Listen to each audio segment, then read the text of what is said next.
حضرت فرقد ان کا نام تھا رضی اللہ تعالی، اور یہ وہ صحابی ہیں جنہوں نے حضرت عمر کے زمانے میں موصل کا علاقہ فتح کیا، بڑے دلیر تھے، ان کی 4 بیویاں تھیں۔ تو کہتے ہیں جب بھی یہ گھر میں آتے تو خوشبو اتنی اعلیٰ لگا کے آتے کہ ہم حیران ہو جاتی۔ نبی کریم علیہ الصلوۃ والسلام کے صحابی ان کی ازواج کہتی ہیں کہ اب عورتیں زیادہ تیاری کیا کرتی تھیں، لیکن وہ جب گھر آتے نا تو اتنی خوشبو لگاتے، کہتی ہم چاروں مل کے کوشش کرنے لگی، ڈھونڈنے لگی کہ وہ خوشبو کا پتہ کریں جو یہ لگاتا ہے۔ ہم نے بازار سارے تلاش کر لیے۔ عرب کے اندر آج بھی خوشبو کا بڑا شوق ہے اور بڑی مہنگی خوشبو ملتی ہے، کبھی آپ بازار جائے، کہتی ساری خوشبوئیں لگا لی، تھک گئی۔ ایک دن چاروں سوتنے مل کے بیٹھی، کہنے لگی ہم نہیں اس کا مقابلہ کر سکتے، آج پوچھ لے کہاں سے خوشبو لگاتا ہے، پوچھ ہی لیتے ہیں، چلو بات ہی ختم ہو جائے، پوچھ لے۔ یہ ہم جتنی مرضی اعلیٰ لگائیں، جب یہ آ جاتا ہے نا، کچھ لوگ میرے محفل ہوتے ہیں، جہاں آ جاتے ہیں وہاں چھا جاتے ہیں، تو یہ جب آتے ہیں تو چھا ہی جاتے ہیں۔ کیا کریں، اس طرح کا میرے محفل ہے، کیا کریں اس کا؟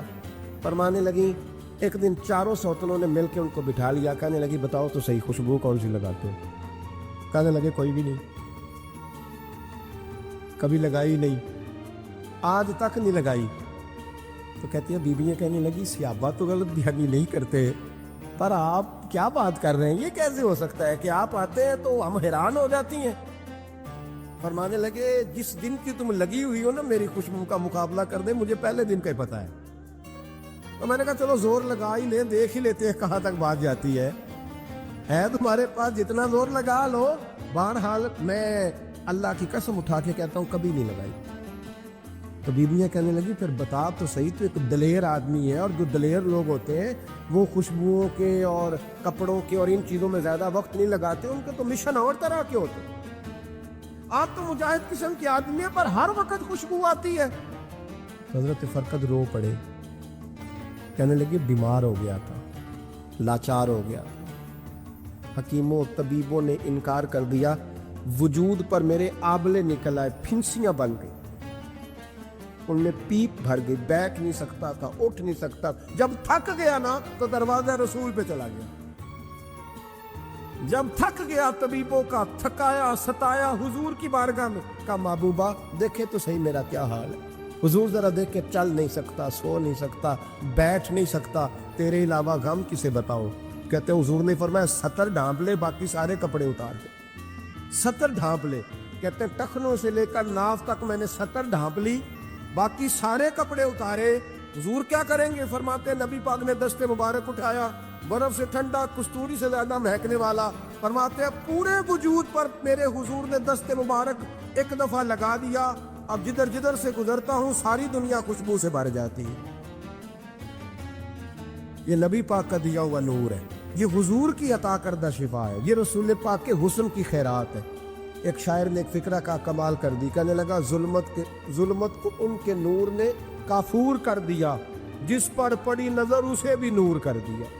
رسول پاک علیہ السلام کے دست خیر میں وہ برکات تھی۔ حضور حسن کی 2 قسمیں ہوتی ہیں، ایک حسن ہوتا ہے ملمہ سازی والا، بیوٹی پارلر والا، ایک حسن ہوتا ہے باطن کا۔ بچے پتہ کیوں خوبصورت ہوتے ہیں؟ اس پر علماء مناطق نے بحث کی ہے، محدثین میں لکھا ہے۔ بچہ گدھے کا بھی ہو تو پیارا لگتا ہے، چھوٹا بچہ اگر اس کا رنگ بہت گورا نہ بھی ہونا، صرف چھوٹا ہو، وہ پیارا لگتا ہے، اس میں ایک جاذبیت ہوتی ہے۔ اس پر ہمارے مفسرین نے، محدثین نے، علماء مناطق نے ایک بحث کی ہے۔ وہ کہتے ہیں اصل بات یہ ہے کہ بچے جھوٹ نہیں بولتے، بددیانتی نہیں کرتے، دھوکہ نہیں کرتے، یہ جو اندر کی عیاریاں ہوتی ہیں نا، چہرہ بھی خطرناک کر دیتی، اور جب اندر حسن ہوتا ہے تو باہر بھی حسن ہی ہوتا ہے۔ بچے میں کوئی مکاری عیاری نہیں ہوتی، فساد نہیں ہوتا، نیت میں فطور نہیں ہوتا، کسی کو لوٹنے کا ارادہ نہیں، کسی کو شیشے میں اتارنے کا پروگرام نہیں بتاتا، بچہ چرب زبان نہیں ہوتا، اس کو طریقہ نہیں ہوتا، وہ لوگوں کو قائل کرنے کے ہر وقت دوڑتا نہیں، الٹی سیدھی گیمیں نہیں چلاتا، کیونکہ اندر حسن ہوتا ہے تو وہ حسن اس کے چہرے پر معصومیت بن کے آتا ہے۔ سمجھ آ رہی ہے میری بات کی؟ اس کی دلیل میرے رسول پاک علیہ السلام نے بخاری میں فرمایا اللہ کا ولی وہ ہے جس کا چہرہ دیکھو تو اللہ یاد آ جائے۔ اب یہاں یہ نہیں فرمایا گورا چٹا ہو خوبصورت ہو، بس اس کے چہرے میں معصومیت ہوتی ہے، وہ سچا ہوتا ہے، وہ کھرا ہوتا ہے، اس کا حسن چہرے پہ آتا ہے۔ میرے رسول کریم علیہ السلام کا جو حسن تھا نا، وہ اندر کی صداقت کی روشنی تھی، وہ اندر کے کیف کا نور تھا جو حضور کے چہرے پر عیاں ہوتا تھا۔ اس لیے نبی پاک کا چہرہ جو تھا وہ آنکھیں چدھیاتا نہیں تھا، بلکہ آنکھوں کو اچھا لگتا تھا۔ شاہ عبد الرحیم صاحب محدث دہلوی شاہ ولی اللہ صاحب کے والد ہیں، اور ہمارے بر صغیر پاک و ہند میں جتنے بھی مسالک ہیں یہ سارے شاہ ولی اللہ صاحب کے شاگرد بنتے ہیں۔ وہ کہتے ہیں میرے ابا جی نے خواب دیکھا اور خواب میں انہیں رسول اللہ کا دیدار نصیب ہوا۔ تو نبی کریم علیہ السلام کی بارگاہ میں شاہ ولی اللہ صاحب کے ابا جی کہنے لگے حضور ایک بات بڑی اڑ گئی ہے میرے دل میں، بڑی، تو کتابوں سے جواب نہیں ملا، آج رب کریم نے موقع دیا ہے اس سوال کا جواب۔ تو کہ عبد الرحیم پوچھو کہ یا رسول اللہ حضرت یوسف کا حسن دیکھ کے لوگوں نے انگلیاں کاٹ لی، پر آپ کو تکنے والے تکتے ہی رہے، کوئی بھی ہوش نہیں ہوا، کسی نے انگلی نہیں کاٹی۔ تو کہتے محبوب نے فرمایا عبد الرحیم رب کریم نے اپنی غیرت کے ساتھ میرے حسن پر 70,000 پردے ڈالے، یہی بہتر ہے کہ پردوں میں وہ پردہ پوش رہے، وہ اگر پردے اٹھا دے تو کسے ہوش رہے۔ اور میں 70,000 پردوں میں چھپا ہوا حسن ہے، ورنہ کسی کی طاقت تھی کوئی بات کر سکتا، جرت تھی کسی شخص کی؟ میرے حبیب پاک سید عالم حضرت عبداللہ ابن سلام رضی اللہ تعالیٰ عنہ اہل یہود کے بڑے عالم تھے، فرماتے ہیں میں تورات زبور انجیل کا جاننے والا تھا۔ جس دن حضور مدینہ طیبہ آئے، کسوا نامی اونٹنی پر بیٹھے تھے، میں حضور سے مناظرہ کرنے بحث کرنے آیا، میرے ساتھ میرے شاگرد تھے، ارادہ تھا بحث کروں گا، نبی پاک کو بڑے معاذ اللہ کڑوے کڑوے سوال کروں گا۔ کہتے حضور بیٹھے تھے کسوا نامی اونٹنی پہ اور گردن مبارک جھکی ہوئی، ہونٹوں پر حضور کے زیر لب ہلکی سی مسکراہٹ تھی۔ نبی پاک تھوڑا بولتے تھے پر جتنا بولتے تھے وہ دلوں میں اترتا جاتا تھا۔ فرماتے میں جب گیا نا، میرے شاگرد ساتھ تھے، مناظرہ کرنے گیا، مناظرہ، شاگرد ساتھ تھے، فرماتے میں بڑے سوالات تیار کر کے گیا، پر حضور گھوڑے پہ بیٹھے تھے، دو باتیں میں نے سنی۔ حضور نے فرمایا رشتہ داروں سے اچھا سلوک کرو، اپنے غلاموں کا خیال کرو۔ کہتے ہیں وہ شاگرد مجھے دھکے دینے لگے، کہنے لگے چل استاد جی آگے ہو، کرو سوال، چلو نا آگے بڑھو نا آگے۔ یہ کئی دفعہ نعرے لگانے والے بھی مروا دیتے ہیں نا، چلو نا چلو آگے چلو، بڑھو آگے، کرو بات، آؤ نا۔ کہتے میں ذرا آگے بڑھا، دھکا دیا انہوں نے۔ فرماتے میں آگے بڑھا اور میں نے قریب محبوب کے قریب جا کے کہا حضور مجھے کلمہ پڑھا دے، میں مسلمان ہونے آیا ہوں۔ یعنی عام آدمی تو قائل ہو جاتا ہے عالم اور تورات زبور انجیل کا جاننے والا، حضور کلمہ پڑھائیں۔ کہتے میں واپس آیا نا کلمہ پڑھ کے، تو شاگرد کہنے لگے استاد جی آپ تو مناظرہ کرنے آئے تھے، یہ کیا ہوا؟ تو یہ لفظ ہے حضرت عبداللہ ابن سلام کے، فرمانے لگے تم نے نبی پاک کا چہرہ نہیں دیکھا، ان کی آنکھوں کی روشنی نہیں دیکھی، تم نے چہرے کی معصومیت نہیں دیکھی، لب و لہجے کا وقار نہیں دیکھا؟ کتنے دنوں کے تھکے ماندے آج وہ مدینے پہنچے اور ان کے لب و لہجے میں کوئی اکتاہٹ، کوئی تھکاوٹ، کوئی لفظوں میں جھول تم نے دیکھا ہے؟ فرمانے لگے جس کا اس طرح کا چہرہ ہوتا ہے وہ جھوٹا نہیں سچا ہوا کرتا ہے۔ میرے نبی پاک علیہ الصلوۃ والسلام کے غلام حضرت طارق بن عبداللہ رضی اللہ تعالیٰ عنہ فرماتے ہیں کلمہ پڑھنے سے پہلے ایک دفعہ ہمارا سارا قبیلہ تجارت کے لیے نکلا تھا، اور اس وقت منظر یہ ہوتا تھا کہ ہم اپنی عورتوں کو بھی ساتھ لے جاتے تھے، 6 مہینے سفر کرنا ہوتا تھا، اونٹ گھوڑے ہم بیچا کرتے تھے، عورتیں بھی ساتھ رہتی، کھاتے بھی پکاتے بھی۔ کہتے ایک سفر سے ہم واپس آ رہے تھے تو مدینے کے باہر صحرا میں ہم نے پڑاؤ کیا، اکیلے رسول پاک صلی اللہ، پھر ایک دفعہ پڑھیے گا، ایک دفعہ پھر کہیے گا صلی اللہ تعالی علیہ وسلم۔ کہتے ہیں نبی پاک تنے تنہا اکیلے، حضور نہ سیر کرتے کرتے کرتے کرتے ہمارے قافلے کے پاس سے گزرے، خیمے لگے تھے، پڑاؤ کیا، محبوب تشریف لے آئے۔ کہتے ہیں حضور سید عالم صلی اللہ تعالی وسلم تشریف لائے، کوئی قبیلے میں سے قافلے میں سے حضور کو جانتا نہیں تھا، ایک سرخ رنگ کا اونٹ تھا ہمارے سردار کا جو بکنے سے رہ گیا تھا، بڑا خوبصورت۔ کہتے ہیں نبی پاک کو پسند آ گیا، حضور پوچھنے لگے تم کون ہو؟ کہا جی مسافر ہے۔ کہاں سے آئے ہو؟ فلاں جگہ سے آئے ہیں۔ کس لیے آئے ہو؟ ہم تجارت کی غرض سے نکلے۔ اونٹ بیچو گے؟ بیچنا ہے۔ کتنے کا سودا طے ہوا؟ اس نے کہا اتنے لینے، حضور نے کہا اتنے دینے، اب بات طے ہو گئی۔ کہتے ہیں لگام حضور نے پکڑی اور فرمانے لگے وہ سامنے میرا شہر ہے جس کا نام مدینہ، وہ میرا شہر ہے میں ابھی مدینے جاتا ہوں اپنے غلام کو بیچتا ہوں اور تمہیں آ کے نا قیمت دے جاتا ہے. محبوب گھوڑے کی لگام تھا, اونٹ کی لگام تھا میں, نکیل تھا میں, اونٹ تھا سرخ رنگ کا. حضور لے کے جب نکلے نا, تھوڑا سا چند قدم آگے گئے تو ان میں سے ایک شخص بولا, کہنے لگا سردار اب سیانے لوگ ہیں, سمجھدار ہیں. اس شخص کا نام پوچھا آپ نے, قبیلہ پوچھا ہے, ایڈریس کا پتہ ہے, پتہ ہے کہاں رہتا ہے, اتنا قیمتی اونٹ دے دیا. سردار بھی کہنے لگا, سارے کہنے لگے یار ان کی باتوں میں اتنی لذت تھی, ان کے گفتار و رفتار اتنی بابکار تھی, مزیدار تھی کہ ہوش ہی کوئی نہیں رہا. بھئی ہم پرانے تاجر ہیں, کبھی اس طرح کا سودا کیا ہی نہیں جس طرح کا آج ہو گیا. اوہو واقعی کچھ نہیں یاد رہا, کوئی سمجھ نہیں آئی. وہ ابھی نظر آ رہے ایک آدمی, دوڑ کے جاؤ, دوڑ کے, اور جا کر کے نا ان سے کہو, بڑی جائز بات ہے, وہ ناراض بھی نہیں ہوں گے. ان سے ایک شخص کہو کہ بھئی اونٹ لے جاؤ, پیسے لے آنا اور اپنا مال لے جانا, دوڑ کے جاؤ. ایک شخص دوڑنے لگا تو سردار کی بیوی خیمے کے اندر تھی, پردے کے پیچھے سے بولی, کہنے لگی خبردار کوئی پیچھے نہ جائے, اگر پیسے مل گئے تو ٹھیک ہے, نہ ملے تو میں دے دوں گی, کوئی پیچھے نہ, کوئی نہ جائے پیچھے. سردار کہنے لگا تو جانتی ہے, کہنے لگی نہیں. کا گارنٹی کیوں دے رہی ہے؟ تو کہنے لگی تم نے ان کا چہرہ نہیں دیکھا, تم تو سودے کر رہے تھے, میں پردے کے پیچھے سے دیکھ رہی تھی. پیر مہر علی شاہ صاحب کو کسی نے کہا تھا نبی پاک کا حلیہ بیان کرے, بتائیں حضور کے کان مبارک کیسے تھے, آنکھیں کیسی تھی, ناک مبارک کیسی تھی, بینی مبارک کیسی تھی. تو پیر مہر علی شاہ صاحب کہنے لگے کوئی مثل نہیں ڈولن دی. کہنے لگے مجھ سے نہیں بیان ہوتا حضور کا حلیہ, کوئی مثل نہیں بولن دی. تو چپ کر مہر علی, ایتھے جا نہیں بولن دی, بس کر, تو بیان کر سکتا ہے اتنی طاقت. اعلیٰ حضرت نے کہا لم یاتی نذیر کفی ناظرن مثلے تو نشد پید آ جانا.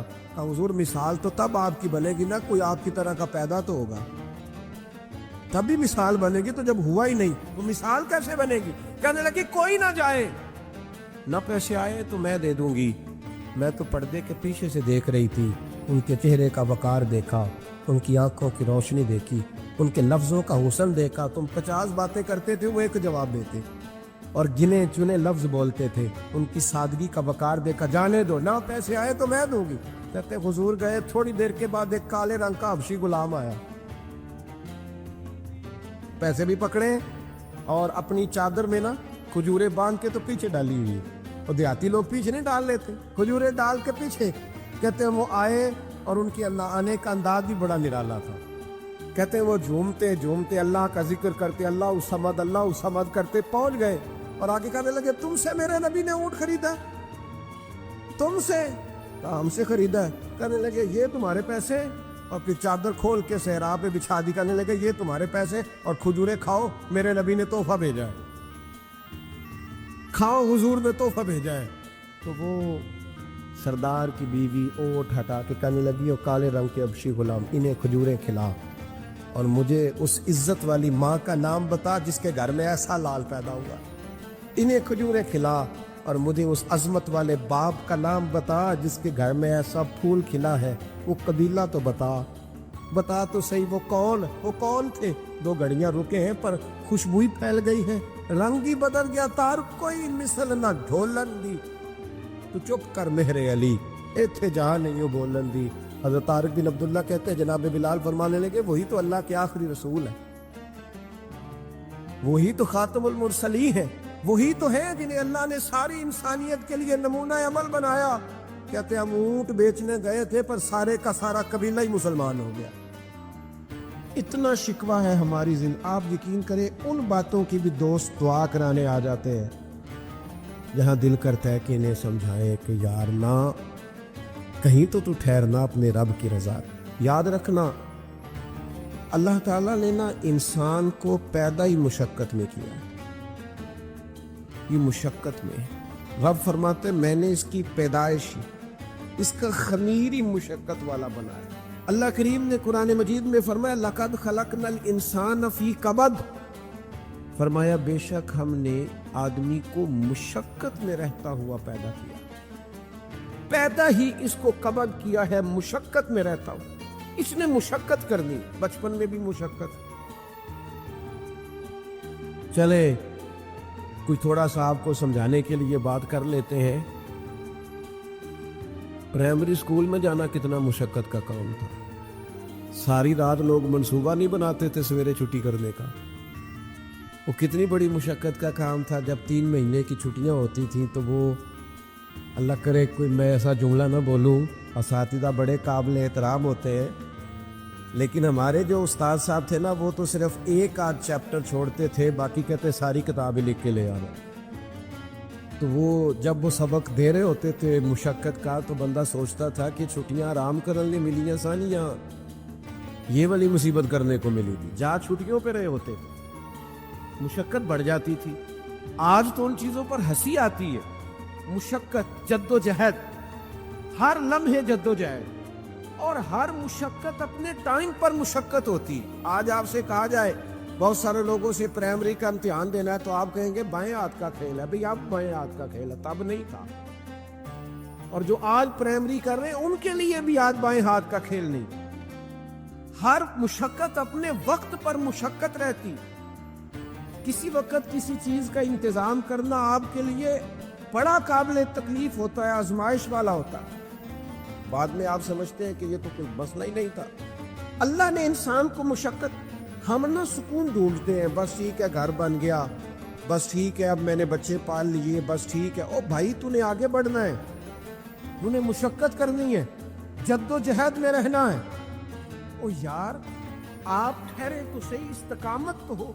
ذرا ذرا سی بات پہ بلبلا اٹھنا، تڑپ جانا، ہر چیز سے الجھ جانا، یہ بندہ مومن کی شان نہیں. طاقتور زندگی گزارو، طاقتور. حضرت زید بن ارقم رضی اللہ تعالیٰ عنہ بیمار تھے. یہ ذرا بات سننا میرے کریم کی. اللہ کے پیارے حبیب علیہ السلام تیمارداری کے لیے تشریف لے گئے. تو حضور سید عالم علیہ السلام نے جا کر جناب زید بن ارقم کی طبیعت کو دیکھا تو کمزوری تھی اور وہ پریشان بھی تھے. تو حضور علیہ السلام کو اللہ تعالیٰ نے غیب کے خزانوں کی کنجیاں عطا فرمائی ہیں. قریب مسکرا کے فرمانے لگے زید اس بیماری سے پریشان نہ ہو، اس سے تو آپ نے ٹھیک ہو جانا ہے. اس روایت پر خاص غور کرنا کیا کہہ رہا ہوں. فرمایا اس سے آپ نے پریشان نہیں ہونا، اس سے تو آپ نے ٹھیک ہو جانا ہے، مسئلہ ہی نہیں. ہاں اس کے بعد ایک وقت آئے گا آپ کی آنکھوں کی بینائی رخصت ہو جائے گی اور عمر بھی آپ کی لمبی ہوگی. یعنی ایک بڑھاپا، ایک نظر چلی جائے گی. اب آپ یہاں غور کریں سرکار تربیت کیا کر رہے. حضور فرما رہے یہ جو مشکل ہے یہ تو گزرنے والی ہے، اس کے بعد جو مشکل آنے والی ہے وہ اس سے بڑی ہے. فرمایا زید اس کے بعد آپ کی بینائی چلی جائے گی اور عمر بھی لمبی ہوگی، تو بتائیے اس وقت کیا کریں گے. تو حضرت زید بن ارقم رضی اللہ تعالیٰ عنہ عرض کرنے لگے یا رسول اللہ میں اللہ کی رضا پر ثواب کی نیت سے صبر کروں گا. مانا کیا ہے؟ دکھ قبول محمد بخشا راضی رہن پیارے. ٹھیک ہے اگر بینائی جائے گی اور بڑھاپا آئے گا تو قبول کریں گے، رب کی رضا کے لیے ثواب کی نیت سے صبر کریں گے. ایسے بھی کبھی دنیا میں میدان لگتے ہوں گے کہ بیماری آئے گی، بتایا جا رہا اور پوچھا جا رہا ہے کہ تو کیا کرے گا، تو بتا رہے یا رسول اللہ صبر کروں گا، تو نتیجہ بھی وہیں بیان ہو رہا ہے. یعنی سارا سودا نقد و نقد. اسی وقت ہتھیلی پہ سرسوں جم رہی ہے. حضور نے فرمایا کیا کرو گے؟ یا رسول اللہ صبر کروں گا اللہ کی رضا کے لیے ثواب کی نیت سے. تو حضور فرمانے لگے اگر تو صبر کرے گا تو پھر نتیجہ سن، اللہ تجھے حساب نہیں لے گا، بغیر حساب ہی جنت عطا کر دے گا. او میرے بھائی ایک مشکل سے آپ گزر گئے، اب آپ کو اگلی مشکل کے لیے تیار رہنا ہے. تھوڑے دن اگر سکھ سے جینا چاہتے ہو تو ایک ہی علاج ہے، ایک مالک کی رضا میں راضی رہو. نہ سمجھ آئے تو پھر کربلا والے امام حسین کی طرف دیکھنا. وہ نانا کے کندھوں پہ تھے پھر بھی بڑے خوش تھے، وہ ماں کی گود میں تھے پھر بھی بڑے خوش تھے، شیر خدا کی باہوں میں تھے پھر بھی بڑے خوش تھے، حسن کے ساتھ سفر حج پہ تو بھی بڑے راضی تھے. اور جس دن رجب کے مہینے میں مدینہ چھوڑ رہے تھے تو اس دن بھی کہہ رہے تھے مالک میں تیری رضا پہ راضی ہوں۔ اور حسین ابن علی رضی اللہ تعالیٰ عنہ نے ہمیں یہ معیار دیا ہے، جس دن شبیہ مصطفیٰ علی اکبر ان کے گھر میں پیدا ہوئے تھے، حسین اس دن بھی بڑے راضی تھے۔ اور جب اللہ اکبر کہہ کے زخم کھا کے جناب علی اکبر گھوڑے سے زمین پر تشریف لائے تھے اور جوان بیٹے کو سہارا دے کر انہیں اٹھانا پڑے تھا، حسین اس دن بھی رب کی رضا پہ بڑے راضی تھے۔ اور جب چھوٹا سا بیٹا ان کی گود میں اس کی سانسیں اکھڑ رہی تھیں تو امام علی مقام اس وقت بھی اپنے رب کی رضا پہ بڑے ہی راضی تھے، حد ہو گئی۔ جس گلے کو محبوب چومتے تھے اس وقت بھی حسین راضی تھے، اور جب اسی گلے پہ خنجر چل رہے تھے تو امام علی مقام نے یہ نہیں کہا کہ مالک میرا اتنا امتحان، آخر میرے مسئلے کب حل ہوں گے، میری مشکلات کب حل ہوں گی، آخر کس وقت، یہ نہیں فرمایا، بلکہ یہ سارا کچھ سہ کے دونوں ہاتھ زمین پہ بچھا کے سجدہ شکر ادا کر کے کہا مالک جہاں تو رکھے حسین وہاں راضی ہے۔ یاد رکھیں اگر آج جوانی ہے تو بڑھاپا آئے گا، آج اگر صحت بالکل ٹھیک ہے تو آہستہ آہستہ خدا نخواستہ قوا اور آسام کمزور ہونے لگتے۔ ہمیں نا ذہنی طور پر تیار رہنا۔ لوگ کہتے ہیں جناب پتہ نہیں میں بڑا پریشان ہوں، ایک مشکل ختم ہوتی ہے دوسری شروع ہو جاتی ہے۔ میں نے کہا یہ مشکل نہیں، یہی تو مزہ ہے زندگی کا۔ اللہ کہتا ہے میں نے تجھے مشقت میں پیدا کیا ہے اور تو کہتا ہے کہ آسانی ہو جائے۔ اب یہ تو نہیں نہ ہوگا، جس نے جیسا پیدا کیا ہے بات تو اس قادر مطلق کی چلے گی، تیری نہیں چلے گی جب اس نے پیدا ہی مشقت میں کیا ہے۔ آپ اس بات کو یاد رکھیں اور اس کو اچھی طرح سمجھ لیں کہ آپ جب تک مزاج مشقت کا نہیں بناتے، ایک کے بعد دوسری، دوسری کے بعد تیسری، تیسری کے بعد چوتھی مشقتیں راہ دیکھ رہے، اور جو مشقتوں کے عادی نہیں وہ پھر پچھلی صفوں میں، جو مشقتوں کے عادی نہیں وہ پھر کسی صورت بھی نہ نام بنا سکتے ہیں نہ کام کر سکتے۔ جس کو آرام کرنا ہے، جس کو سکون سے سونا ہے، وہ منزل نہیں پا سکتا۔ آپ کو آگے بڑھنا ہے، آپ کو جد و جہد کرنی ہے، آپ کو کوشش کرنی ہے، آپ کو باہمت رہنا ہے۔ حضرت عمر سے کسی نے کہا تھا کہ میں آپ سے ملنا تو چاہتا تھا پر دوپہر کا ٹائم تھا، میں آیا نہیں، کہیں آپ سو نہ رہے ہو۔ تو جناب عمر رو پڑے، فرمانے لگے سویا کرتا تھا کبھی، جب سے ابو بکر یہ چابیاں میرے ہاتھ میں دے گئے ہیں نا تو دن کی بات کرتا ہے، میں رات کو نہیں سو پاتا، اٹھ اٹھ کے حضور کی امت کی خبرگیری کرتا ہوں۔ رات جگہ میرا نصیب بن گئے ہیں، آنکھوں کی نیند رخصت ہو گئی ہے، لہجوں میں آرام نکل گیا ہے۔ اور بھائی جب آپ کو جد و جہد کرنی ہے، جب آپ کو آگے بڑھنا ہے، ذہن بناؤ یار، طبیعت بناؤ، آگے بڑھنا ہے، مشقت کرنی، نیند تھوڑی کم لینی ہے، زبان کے ذائقے مزے کے کھانے تھوڑے کم کرنے۔ ہم نے اپنی مرضی سے وہ لیٹے ہیں، وہ آرام کر رہے ہیں، اس سے تھوڑا اٹھ کر سوچنا۔ امام علی مقام کا پیغام یہ ہے کہ تو بڑا تب بنے گا جب تیری زندگی محنت والی، کوشش والی، جد و جہد والی ہو۔ اور پھر اس کے بعد کیا کرنا ہے؟ ایک کوشش کرنی ہے، اس کے بعد اگلا کام یہ ہے کہ جہاں رب رکھے نا وہاں رہنا بھی، اس کی رضا پہ۔ جب آپ مسلمان ہوتے ہیں نا، کلمہ پڑھتے تو ہم اعلان کرتے ہیں آج کے بعد فیصلے میرے نہیں چلیں گے، فیصلے اللہ کے چلیں گے۔ لیکن پریشانی پتہ کب ہوتی ہے؟ جب ہم فیصلہ اپنی مرضی کا مانگتے۔ او بھائی جب تو مالک کا غلام ہے، بندہ ہے، تو پھر دکھ کس چیز کا نام ہے؟ کسی درویش نے کہا تھا دکھ کس چیز کا نام ہے کہ اللہ کی مرضی اور ہے اور تیرا ارادہ اور ہے۔ تو کہتا ہے بات اس طرح بنے جس طرح میں چاہتا ہوں، رب کہتا ہے نہیں میں نے فیصلہ کر لیا ہے، پھر تو دکھی ہوتا ہے۔ سکھی بھلا کون ہوتا ہے؟ جو رب کر دے وہ کہے بالکل ٹھیک ہے۔ وہ کہے بالکل، اور قرآن مجید نے اسے بیان کیا رضی اللہ عنہم ورضوا عنہ۔ یہ کربلا کا دوسرا پہلو، ایک پہلو مشقت جدوجہد، ایک پہلو یہ کہ رضی اللہ عنہم ورضوا عنہ۔ اللہ کہتا ہے میرے بندوں کی شان یہ ہے کہ اللہ ان سے راضی ہے اور وہ اللہ سے راضی ہے۔ اللہ ان سے راضی ہے اور وہ بھی راضی ہے اللہ سے۔ اللہ نے جہاں رکھا ہے وہ اللہ سے، ایک پہلو یہ ہے کہ اللہ راضی ہو جائے، ایک پہلو یہ ہے کہ بندہ راضی ہو جائے۔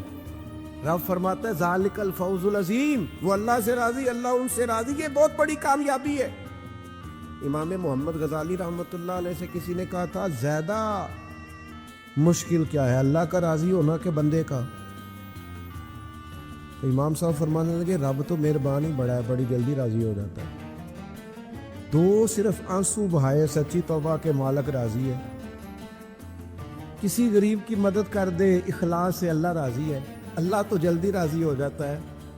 مشکل یہ ہے کہ بندہ نہیں راضی ہوتا۔ یہ اس نے ہر روز ایک نئی امید لگائی ہوئی ہے، ہر روز اس کا نیا رنگ ہے، یہ راضی نہیں ہوتا۔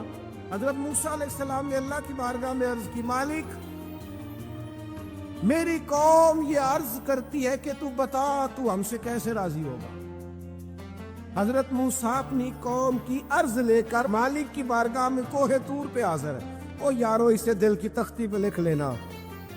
عرض کی مالک میری قوم کہتی ہے رب کریم کے حضور عرض کرے کہ ہمیں بتائے ہمارا رب ہم سے کیسے راضی ہوگا۔ تو حضرت کلیم کہتے ہیں جب رب کی بارگاہ میں عرض کیا تو مالک نے فرمایا ان سے جا کے کہو وہ مجھ سے راضی ہو جائیں، بس وہ راضی ہو جائے میں بھی ان سے راضی ہو جاؤں گا۔ حضرت سیدنا عبداللہ ابن عمر رضی اللہ تعالیٰ عنہ کا صاحبزادہ بڑا سخت علیل ہو گیا۔ بچے بیمار ہو جائیں تو تکلیف بڑی ہوتی ہے انسان کی طبیعت کو۔ حضرت عبداللہ ابن عمر کے بیٹے بڑے سخت علیل ہو گئے۔ جناب عبداللہ ابن عمر بڑے پریشان ہیں، کبھی ادھر جاتے ہیں کبھی ادھر جاتے ہیں، اس حکیم کے پاس اس طبیب سخت پریشان۔ آپ کے دوست احباب دیکھتے ہیں کہ حضرت عبداللہ ابن عمر بڑے سخت آزمائش میں، بیٹے کا انتقال ہو گیا، صحت نہ ہو سکی، اللہ کا حکم آ گیا۔ اب یہ جو انتقال ہے یہ ظاہر ہے بیماری سے زیادہ مشکل کام ہے، بیٹا چلا ہی گیا۔ لیکن وہ لوگ کہتے ہیں جب ہم بعد میں تعزیت کرنے کے لیے گئے تو جناب عبداللہ ابن عمر کو بڑا مطمئن دیکھا۔ تو ہم نے عرض کی کہ حضور اس وقت تو صرف بیمار تھا، آپ زیادہ تسلی میں نہیں تھے اور اب آپ بڑے تسلی میں محسوس ہوتے ہیں، وجہ؟ تو فرمانے لگے جب تک میری ذمہ داری تھا نا میں پریشان تھا، اب خدا کے کرم اور رحمت کی جگہ پہ چلا گیا، اللہ کا فیصلہ آ گیا ہے اور میں سمجھا ہوں کہ میرا رب اسے اپنی بارگاہ میں بلانا چاہتا ہے، لہذا میں پورے طور پر مطمئن، اب میں اللہ کی رضا پہ پوری طور پر راضی ہوں۔ میرے عزیز جب تک یہ رضا حاصل نہیں، کیا لطیف انداز ہے۔ وہ ہمارے ایک بڑے زبردست رائٹر تھے صاحبزادہ خورشید احمد گیلانی مرحوم، ان کا ایک مضمون چھپا ایک دفعہ امت کا پہلا صوفی۔ وہ ٹائٹل دیکھ کر مجھے بڑی تجسس ہوا کہ کس کو، چونکہ ہم صوفیاء کی جماعت ہے، کس بزرگ کا تذکرہ کیا انہوں نے، امت کا سب سے پہلا صوفی۔ تو جب مضمون کھولا تو امت کا سب سے پہلا صوفی انہوں نے جناب صدیق اکبر کو قرار دیا۔ فرمایا یہ پہلے درویش ہے اس امت کے، حضرت ابو بکر صدیق۔ حضرت ابو بکر صدیق علیل ہو گئے، بیمار ہو گئے، تو یہ دیکھیے ذرا ان کا انداز تصوف۔ یار دوست پتہ لینے گئے تو ایک روٹین ہوتی ہے نا، جب لوگ تیمارداری کرنے جاتے ہیں تو کہتے ہیں کسی ڈاکٹر کو دکھایا، سب لوگ آپ کے گرد بیٹھے ہیں، تو کہنے لگے ابو بکر طبیب کو دکھایا ہے؟ فرمانے لگے ہاں طبیب دیکھ گیا ہے، اور طبیب دیکھتا رہتا ہے۔ تو کہا پھر طبیب نے کیا کہا ہے؟ کہنے لگے طبیب نے کہا فعال لما یرید، طبیب نے کہا ہے بھئی جو میں چاہتا ہوں نا وہ میں کر دیا کرتا ہوں، جو میرا ارادہ ہوتا ہے پھر وہ میں کر دیتا ہوں، وہ طبیب مجھے کہہ گیا، لہذا جو اس کا ارادہ ہونا ہے اس نے۔ اب وہ جو ارد گرد بیٹھے تھے وہ بھی تو صحابہ تھے نا، اس باریک بات کو فوراً سمجھ گئے، کہنے لگے اللہ تجھے جزا عطا کرے۔ یار دیکھو چھوٹی بات نہیں، حضرت انس بن مالک کہتے ہیں 10 سال میں نے نبی پاک کے گھر میں نوکری کی ہے۔ 10 سال، 1 سال کے بعد لوگ اکتا جاتے ہیں، سارا پتہ چل جاتا ہے، اس کے بعد وہ چاہتے نہیں رہتی، بندہ پرانا ہو جاتا ہے، اکرام احترام الا ماشاءاللہ وہ نہیں رہتا۔ فرماتے ہیں 10 سال حضور کے گھر میں نوکری کی، پورے 10 سال ایک دفعہ بھی رسول پاک نے اف نہیں کہا۔ فرماتے ہیں ایسا نہیں کہ کبھی کوئی ایسی بات نہیں ہوئی جس سے حضور ناراض ہو، کئی دفعہ ایسے موقع آئے، حضور نے کسی کام سے بھیجا، میں جا کے بچوں کے ساتھ کھیلنے لگا، محبوب آئے، میں ڈر گیا، لیکن حضور نے کچھ بھی نہیں کہا، مسکرا کے فرمایا تمہیں کام بھیجا تھا کر کے کیوں نہیں آئے؟ ایک تو یہ کہ مشقت کرنی ہے، دوسرا اللہ کی رضا پہ راضی رہیں، اور تیسری بات یہ سوچیں کبھی ذاتی قسم کی نہیں بنانی، سوچیں ملی قسم کی، قومی آفاقی سوچیں۔ کتنے دوست ہماری خانقاہ سے وابستہ ہیں، یہاں کسی آستانے سے وابستہ ہیں، کچھ ہمارے پاس مدرسے میں پڑھتے ہیں، کہیں بھی آپ پڑھتے ہیں۔ آپ کی سوچیں جب تک ملی اور قومی نہیں ہوتی، آپ بہت زیادہ بھی باصلاحیت ہے تو آپ کوئی کردار نہیں ادا کر سکتے۔